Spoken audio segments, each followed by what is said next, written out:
A flight leaving Cairo was hijacked and brought to Cyprus this morning. We'll have more on how the passengers are doing. We'll also take you through the events that took place when an active shooter was on Capitol Hill in Washington yesterday. And later, hear a heartwarming story about a homeless man that turned his life around. Don't go anywhere. Newsbeat starts right now.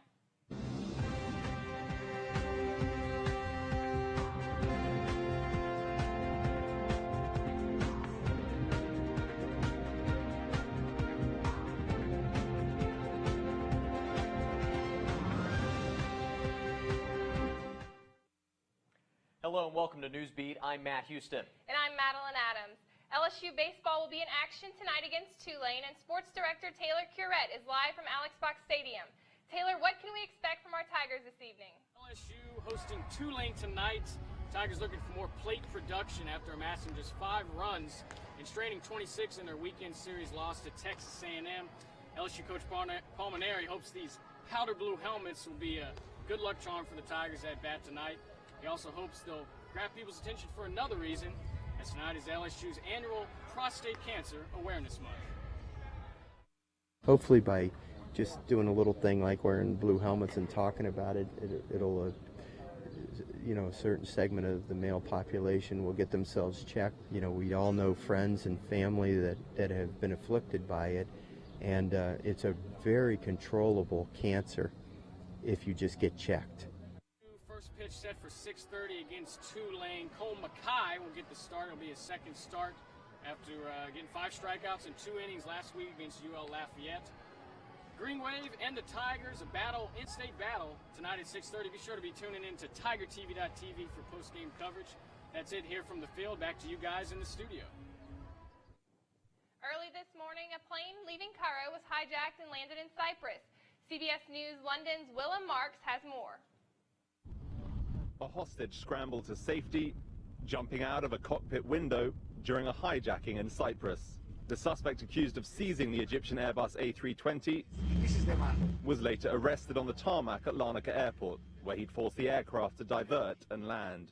The drama began on an early morning flight from Alexandria to Cairo, when a passenger told the pilot he was wearing a suicide belt.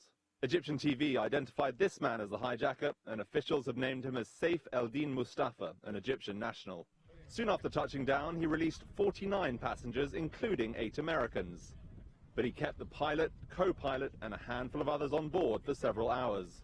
The president of Cyprus laughed off the events in an earlier press conference. In any case, it's not something which has to do with terrorism. And the hijacker's motives remain unclear. But witnesses say he threw a letter on the tarmac and asked it be delivered to his ex-wife in Cyprus. Willem Marks, CBS News, London. The United States Capitol and White House went into lockdown yesterday for almost an hour due to an active shooter on Capitol grounds. 66-year-old Larry Russell Dawson from Tennessee was shot and taken into custody by the U.S. Capitol Police. Dawson will face charges of assault with a deadly weapon and assault on a police officer while armed. He underwent surgery and was in stable but critical condition. No U.S. Capitol Police officers were injured. U.S. Capitol Police Chief Matthew Verderosa believes this was an act of a single person, and there's no reason to think it's more than a criminal act.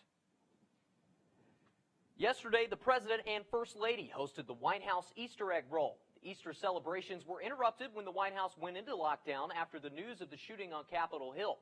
The event was only suspended for about 30 minutes before activities were resumed.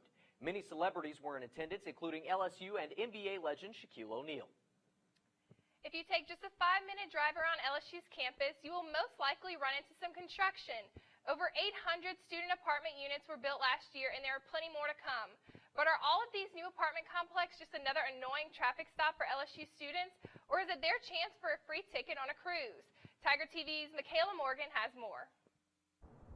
LSU students are huge fans of off-campus apartments. With their exclusive gyms, Laguna-style pools, and convenient locations, what more could students ask for? What about 1,000 more? In 2015 and 16, we're going to build 4,600 apartment units in the Baton Rouge area. More than even Katrina drove. We don't have that many people moving here. But commercial real estate appraiser and market analyst Wesley Moore says that even though the construction might be a bit annoying, An increase in apartments means better deals for students.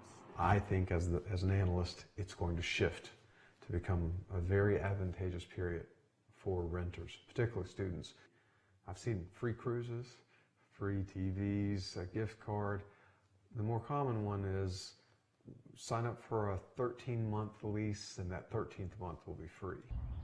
But can students count on these apartment deals and stills for a long period of time? Or is it too good to be true? A total of 7,600 that will be added by the end of 2016, early 2017, for an increase in student enrollment of only 3,600, and that doesn't factor in what might happen with TOPS. Moore says that the reduction in the TOP scholarship could mean not enough students, but too many student apartments. But for now, Moore says LSU students should continue to see rising vacancies, cheaper prices, and plenty more giveaways and free food. Michaela Morgan, Tiger TV. While the construction is an inconvenience to some students, apartment complexes are attempting to make up for it by providing something that no college student can turn down: free food. Coming up after the break, we'll let you in on what happened to a pedestrian today on Perkins Road.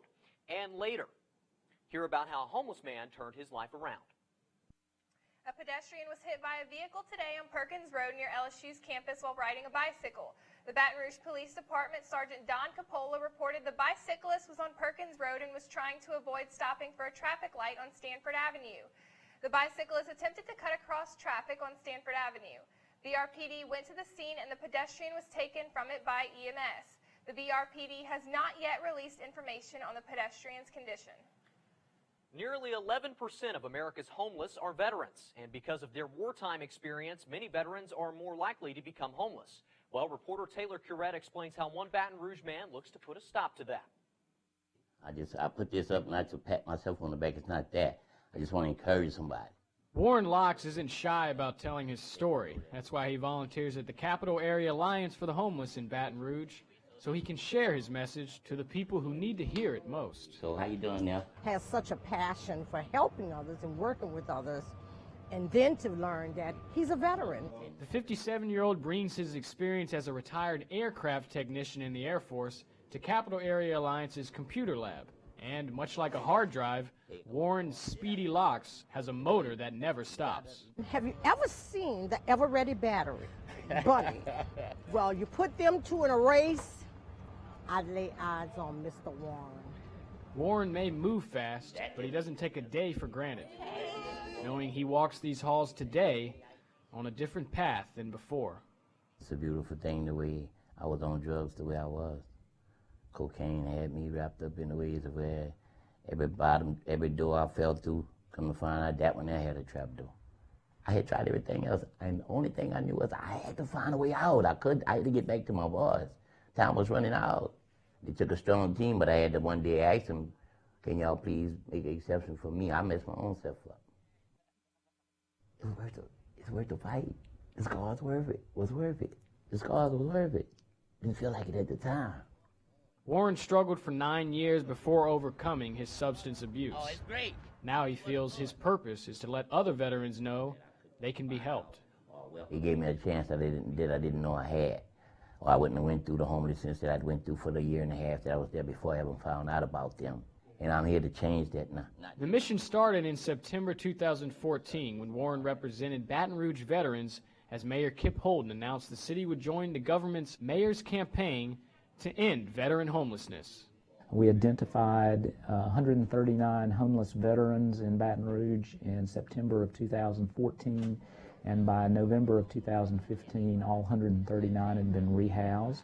Nichols says the next step is to ensure that if other veterans become homeless, they can be rapidly rehoused. As for Warren, he continues to volunteer. Didn't he let you breathe again just now? Ain't he finna let you breathe again? Didn't he? Come on, man. And hopefully change lives. You know, it's a flower in every field if you look for it. Volunteer to America, Capitol area. That's my flower. Taylor Curette, Tiger TV. Warren says it's his family, his 5 boys and 2 girls, that really got him through his struggle. And his family is so proud of what he's overcome. He says his son just visited him 2 weeks ago, and his daughter is always fussing at him on the phone. And just recently, Warren became a grandfather. We'll be right back with more Newsbeat after this.